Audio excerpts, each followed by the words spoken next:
Hello friends तुम्हारे केनेकुवा आछे मैं आशा राखो तुम्हारे भाले आछे। तो आपनालोके सेवा सेतु पर्टेলত आहिब आपनालोकर आमी नतुनকৈ आपनालोक কৰি দি আছো। ইয়াতে आपनालोके ৰেজিষ্টাৰ অফ এমপ্লয়মেন্টত ক্লিক কৰিব। ক্লিক কৰি দিয়াৰ লগে লগে এখন নতুন পেজ খুল খাব আৰু পেজখন आपनालोকৰ প্ৰথমে आपनालोके ডেস্কটপ মোড অন কৰি ল'ব মোবাইলত হলে। ঠিক আছে, মই মোবাইলত কৰি আছো। ডেস্কটপ মোড অন কৰি লোৱাৰ লগে লগে এপ্লাই উইথ আদাৰ আছে, आपनालोকৰ এপ্লাই উইদাউট আদাৰ। ঠিক আছে, আপুনি যদি এপ্লাই আদাৰ দি এপ্লাই কৰে তেনেহলে মোবাইলতে কৰিব পাৰিব। মই হেতু দি কৰি আছো। তাৰ পিছত আপোনাৰ সিটিজেনশিপ হ'ব লাগিব আৰু ইয়াত লগিং এণ্ড ৰেজিষ্ট্ৰেচনত ক্লিক কৰি দিব। ক্লিক কৰি দিয়াৰ লগে লগে আপোনালোকৰ ইউজাৰ নেম আপুনি দিব আৰু পাছৱৰ্ডটো দিব। ইউজাৰ নেম নাথাকিলে মোবাইল দি আপুনি ৰিসেট মাৰি ল'ব। তো আমাৰ হৈ গ'ল। এতিয়া আপুনি স্কিপ নাওত ক্লিক কৰি দিব।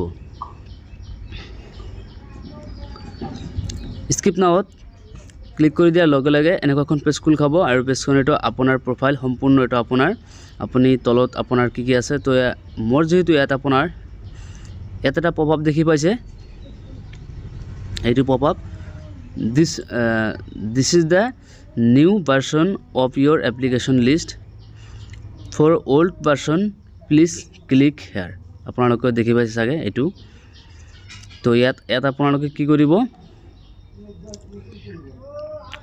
আপোনালোকে ইয়াতে ক্লিক কৰিব। আপোনালোকৰ মানে আগৰ যোনটো ওয়েবসাইট আছিল এইটো চেঞ্জ কৰি মানে ওয়েবসাইট নহয় ই কৰি দিলে ইয়াতে ক্লিক হিয়াৰ কৰিব। ক্লিক হিয়াৰ কৰি দিয়াৰ লগে লগে আপোনালোকৰ ওয়েবসাইটখন খুল খালে। ঠিক আছে, ওয়েবসাইটখন খুল খোৱাৰ লগে লগে আপোনালোকৰ এপ্লিকেশন যদি থাকে এপ্লিকেশন বিলাক আপোনালোকক শো কৰিব। ইয়াতে আপোনালোকে দুটো অপশন দেখা পাইছে, এটা হল ৰি ৰেজিষ্টাৰ আৰু এটা হৈছে নিউ এপ্লিকেশন। তো মই যেহেতু ৰি ৰেজিষ্টাৰ কৰিম, ঠিক আছে, এটা হল ৰি ৰেজিষ্টাৰ, ঠিক আছে, আৰু এটা হল নিউ। তো এতিয়া আপোনালোকে ৰি ৰেজিষ্টাৰত ক্লিক কৰিব, ৰি ৰেজিষ্ট্ৰেচন। তাৰ পিছত আপোনালোকৰ ইয়াত প্ৰথমতে দেখিছে যে 30 দিনৰ ভিতৰত এপ্লিকেশন উইল বি ডেলিভাৰ্ড হৈ যাব আৰু আপোনাৰ মাত্ৰ 30 টকা ল'ব। তলত আপোনালোকে দেখা পাইছে।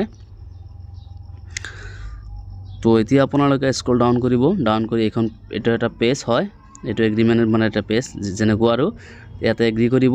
এগ্ৰি কৰি আপোনালোকৰ আধাৰ কাৰ্ড যোনটো নাম্বাৰ সেইটো দি দিব। তাৰ পিছত ফুল নেম দি দিব। তাৰ পিছত আপোনালোকৰ ডাইৰেক্ট এটা মোবাইলত ওটিপি যাব আৰু ওটিপি খন দিয়াৰ লগে লগে আপোনালোকৰ ভেৰিফাইড হৈ যাব। ঠিক আছে, ভেৰিফাই ক্লিক কৰাৰ লগে লগে ভেৰিফাইড হৈ যাব, আধাৰ ভেৰিফাইড হৈ গ'ল। তো আপোনালোকে এতিয়া ৰেজিষ্ট্ৰেচন যোনটো নাম্বাৰ আছিল নাম্বাৰটো দি দিব। নাম্বাৰ দিয়াৰ লগে লগে আপোনালোকৰ এনেখন পেজ খুল খাব আৰু গেট ডাটাত মাৰিলে আপোনালোকে ইমেইলৰ যোনটো অপশন আপোনালোকে দেখা পাইছে, ইমেইলৰ অপশনটো ইয়াত শো কৰা নাই। আগতে চাগে ওটিপি নাছিলে, কিন্তু এতিয়া ওটিপিতকৈ আৰু ডাঙৰ সমস্যা হৈ গ'ল।